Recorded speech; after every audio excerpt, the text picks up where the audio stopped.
talkradio.com. On The Crystal Coach Show, we channel divine wisdom through stories of service, spirituality, and stones for self-care. Feel connected and reside in the vibration of love. For more information and to connect with me, visit thecrystalcoach.com. That's thecrystalcoach.com. Are you ready to heal your mind, body, and soul? Welcome to the Becoming You Show, where limits get torched and possibility takes the mic. I'm Leah Rowling, human in permanent beta, neurostrategist, mom to 3 amazing humans, married to 1 legendary soul, and your no fluff permission slip to stop waiting. Every week, we rewire brain patterns, smash hand-me-down mindsets, and dive into the daring, identity-shifting conversations most people dodge. Ready to turn potential into proof? Grab your pen. Your next chapter starts now. Hello, my beautiful friends. How are you today? It's good to be here. I'm excited about this conversation. So welcome.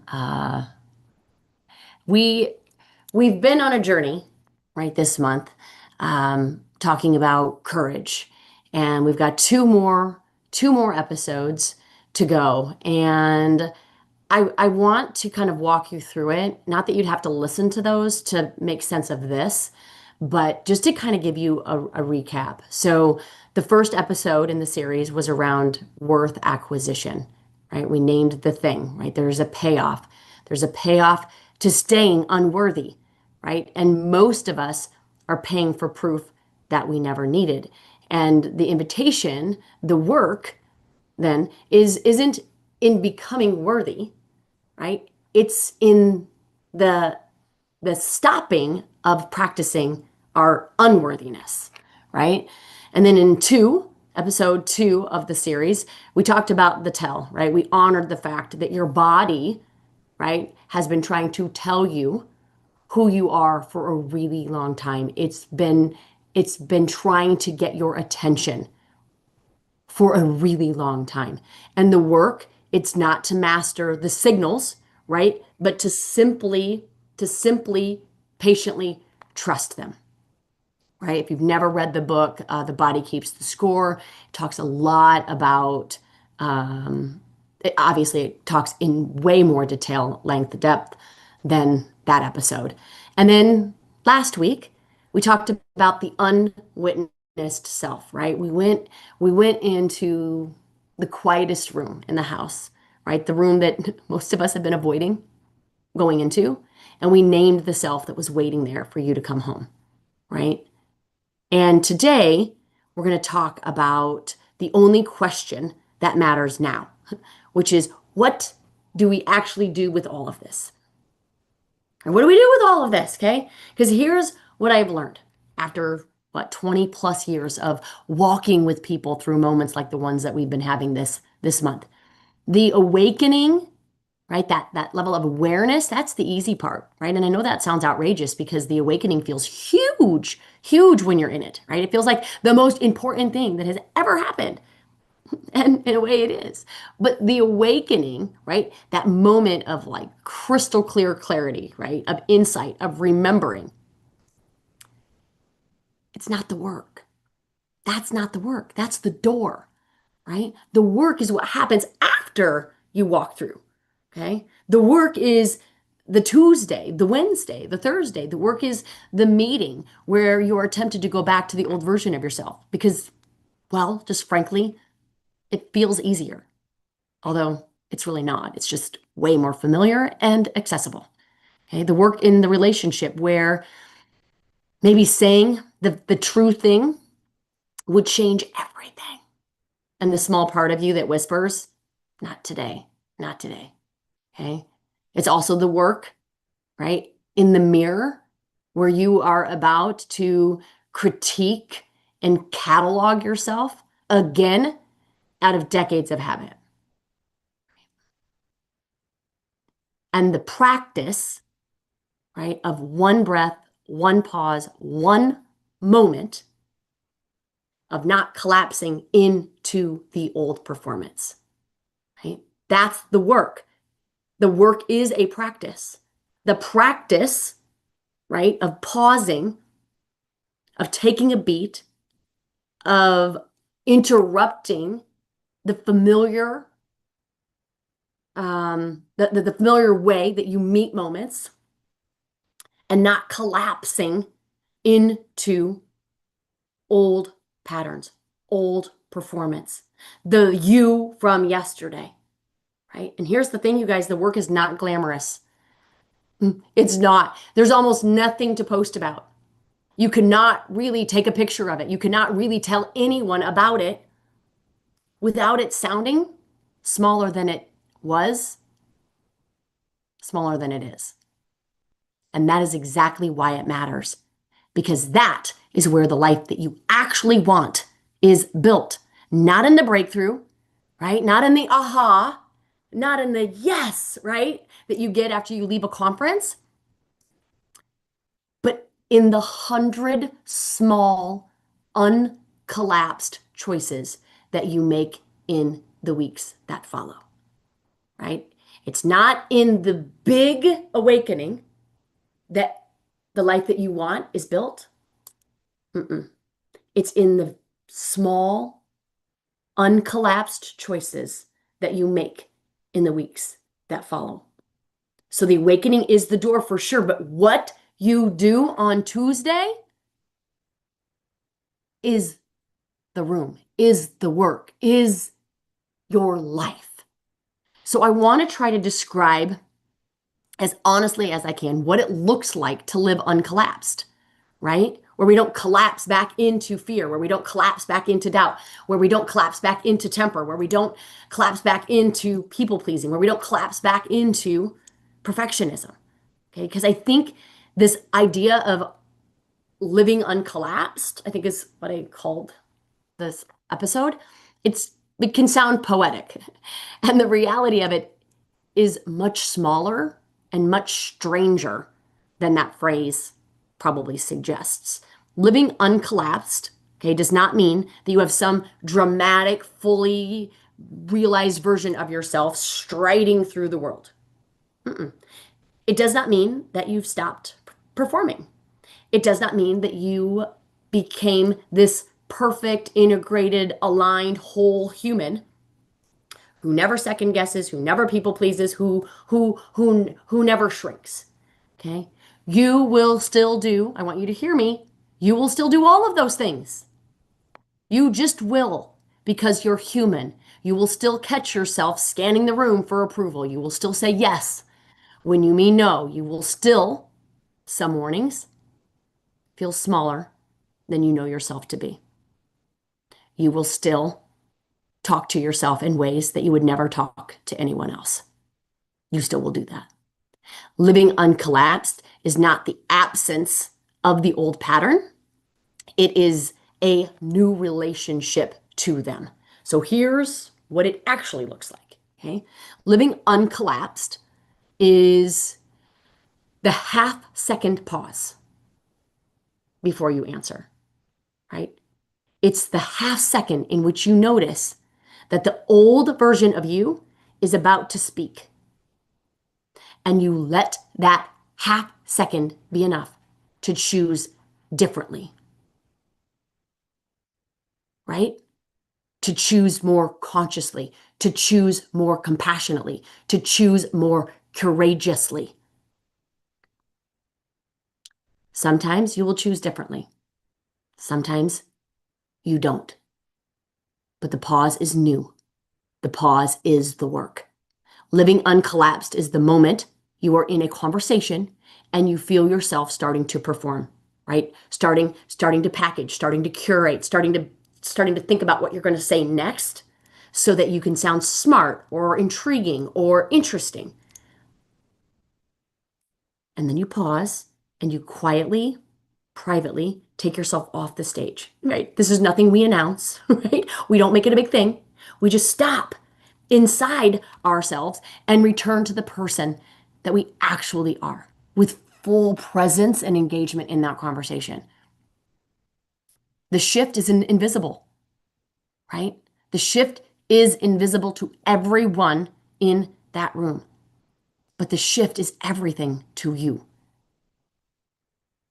Living uncollapsed is the email that you do not send because you realize in the second before you hit send that it was written by a version of you who was trying to be chosen, trying to be validated, trying to be right?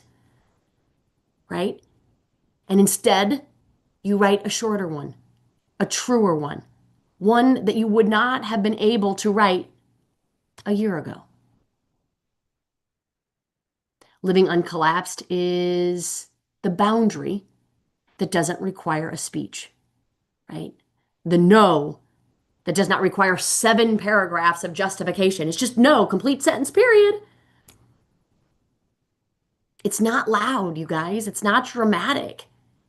It is mostly invisible to the world. It's living this way, living uncollapsed. Living in conscious choice is not a personality trait. It's not a characteristic. It's a series of small and private returns to yourself over and over and over and over across the rest of your life. Many interruptions, many practices. So I want to be honest with you about this, right? Because nobody talked to me about this when I started, and I really wish someone had, right? Because here's the thing. There are costs to living uncollapsed. There are costs to living with a level of intentionality around conscious choice, choosing on purpose, acting from choice, not reaction, right? Real ones, real costs. And if you walk out of this series without knowing what they are, you are going to be blindsided by them. And you are going to wonder if you are doing it wrong. And you are not. Hear me say this, you are not doing it wrong, right? These costs, right, come with the territory. They come with the dismissal of not practicing unworthiness, right? They just come with the cost of not abandoning yourself. They come with the cost of you being the most youest you ever. There's a cost to that. No wonder. That's why we talked about, that in the first episode. It's no wonder that we just want to stay unworthy, because as long as we're unworthy, we don't have these costs, because remember, there was a payoff. There's a payoff to staying unworthy. So cost number 1, some of your relationships are going to change, period. They just are. Not all of them, not most of them, but some. Because some of your relationships were built on a version of you, right? That was performing, that was pleasing, that made their life more comfortable. You traded your comfort for theirs. You traded your peace for theirs. Okay? And when you stop doing that, that contract changes. And not everyone signed up for the new contract. Right? Some people will grow with you for sure. Those relationships will deepen in ways that you did not think were possible. You will find yourself in friendships that feel like coming home. You will be fine with the people that just walk on by, because you no longer have to abandon yourself to keep them here. You no longer have to continue to lie and pretend and placate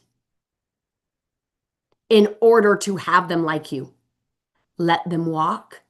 Let them walk. Right?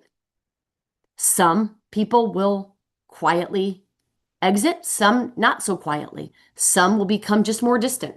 Some will become more reactive. Some will tell you directly or indirectly that they like the old you better, and you don't have to be upset about that. Of course they did. That old version of you allowed for their peace, allowed for their comfort, allowed them to be whoever they wanted to be without any sort of consequence. Don't be blindsided by that. It's just information. It's not a problem to fix.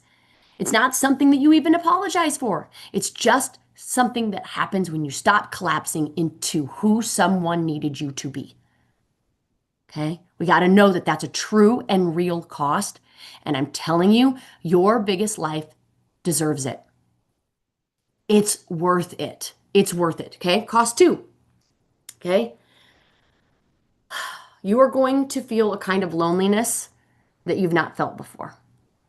And this is important because it's going to feel like you're doing something wrong and you're not. Okay? The loneliness is not the absence of people. It is the presence of a self who has finally shown up and a world that has not adjusted to meet this new self where they actually live. There is a gap, but the gap is temporary. The gap is real. And in that gap, right, you may feel more alone than you have felt in years, even while you're becoming more of yourself than you have been in years. Sit in it. Do not try to fill it with old patterns. Okay? That gap is where your new life forms. Where your new life forms. Don't miss it. Don't try to fill it. Don't distract yourself. Buffer in it. Just allow it. Allow the loneliness to be there to meet yourself in it. At least for me, in that gap was when I became my best friend. In the loneliness, right? In that loneliness, I had me to turn to. I hadn't had me to turn to. I was available for everyone else, just not me. That relationship with myself is the most important thing for me. It's the most important thing. I would have missed it. I would have missed it if I had tried to fill the gap. I didn't know this, that I was blindsided by the gap. I don't want you to be blindsided when you come home to yourself. Okay, cost number 3. You will miss the old you, right? You will miss the performance. You will miss the pleasing. Okay? And this one surprises people, but I've seen it again and again and again, and I have lived it myself. Okay? The performing self was not only a cost, it was also a relief. It gave you a script, it gave you a role, it told you exactly what to do in every room. You knew exactly how to chameleon yourself so that you could meet all of the moments with massive confidence, because you had practice, right? The uncollapsed life does not give you a script, right? It does not tell you what to do. It does not inform you of what version of chameleon you should be in any given moment, with any given person, in any given day, in any given time. The uncollapsed version of you keeps asking you to show up. It keeps asking you to listen. It keeps asking you to make real choices in real time without the safety of old patterns and old performance in your past to fall back on. And some days you will miss it. You will. You will miss the easiness of it or the perceived easiness of it. You will miss the familiarity of it. You will miss the certainty of it. You will miss knowing what to do. And that is not a sign that you're regressing. That is a sign that you are human. Let yourself grieve kind of that old self kindly, right? And then, as we talked about at the very beginning, choose different. Choose again to stay home.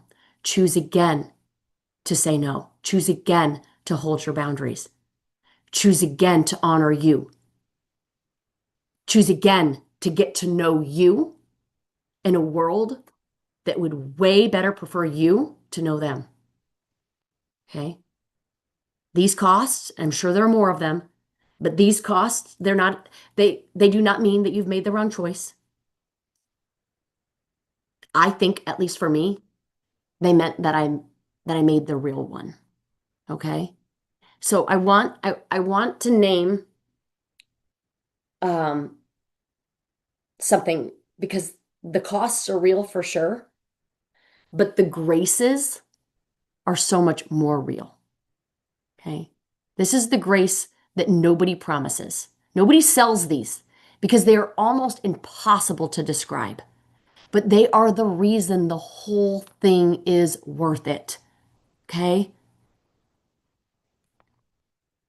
you start to enjoy your own company, right? Not perform your own company, not tolerate your own company. You enjoy it. You start to look forward to the drives alone. You start to look forward to the time that you have with yourself alone, the morning by yourself, the walk without a podcast in your ear. Because the first time in maybe decades, the person who is there when you are alone is someone that you actually like being with. As I mentioned, becoming my own best friend, it was one of the most beautiful gifts that I've ever gotten. And I gave it to myself. Okay, it's not a small thing. It's one of the deepest graces a human being can know.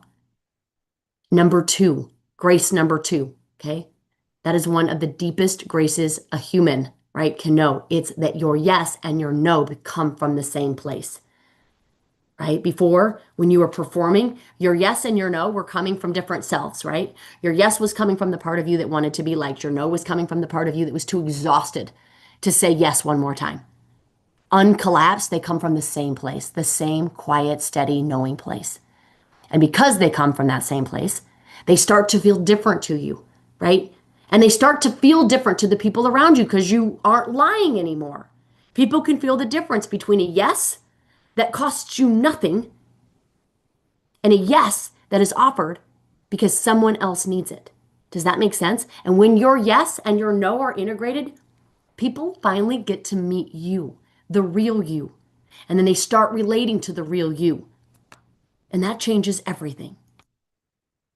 And I think the last grace is that you stop looking for the thing. You stop reaching for the fix, right? You stop looking for the answer, for the solve. You stop outsourcing your worth. And I didn't see this one coming. And I spent years looking for the thing, the next book, the next course, the next teacher, the next breakthrough that would finally complete me, right? And then one day I realized that I was not looking anymore. That no one was coming to save me because I didn't need saved. Right? And again, I wasn't looking anymore not because I had found it, but because I had stopped believing that it existed outside of me. The thing was never a thing. The thing was a relationship.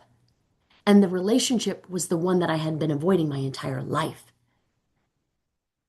And that relationship was the one with me, right? The one that was always waiting for me to come home. And when you stop looking for the thing, your whole life opens up. You still grow, you still learn, you still read the books, but you read them differently. You read them from an already arrived self, not the still searching self. You don't read the book in hopes that by the time you flip to the last page, you're going to be fixed. And you're going to be finally worthy enough to go into the world and do big things. And when you don't read it from that context, the way you read it changes, right? You were never actually looking for answers. What if that was true? What if you were just looking for permission to stop looking? Right? So in episode 2, I gave you a question. What would you do if you knew you were worthy?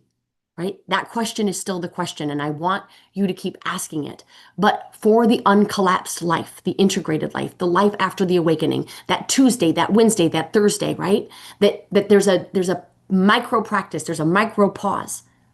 Okay? There's another question that starts to kind of rise underneath it, and I want to offer it to you today. And that is, what does the already worthy self do next? Okay, not how do I become worthy, not how do I prove it, not how do I finally meet it and feel it and read about it and no, right? What does the already worthy self do next? Okay? What does that self do?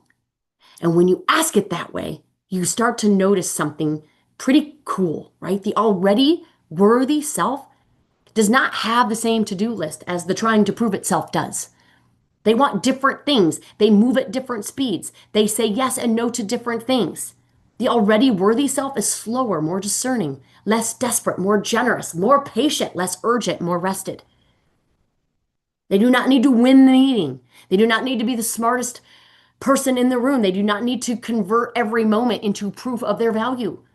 They don't need to outsource themselves. They don't need to hide. They don't need to dim themselves. They do not need to wait to be chosen because they stopped asking the question of whether or not they're worthy of being chosen a long time ago. They just do what's next, cleanly, simply, from a very settled place. And when you ask, what does the already worthy self do next over and over, right? At the meeting, in the conversation, in the mirror, in the planning of your life, you start to build a whole life out of uncollapsed choices. That is the integration. That is the becoming. That is what we have been working toward all month. All month. So if you are interested, one, in taking this work, taking these questions and really exploring them, right? Not just philosophically as you listen on your walk or folding your laundry or wherever you are meeting this conversation at, but practically. I want to join you I want to invite you if you're not already to join the lab. Join our community. There's a link below in the podcast, but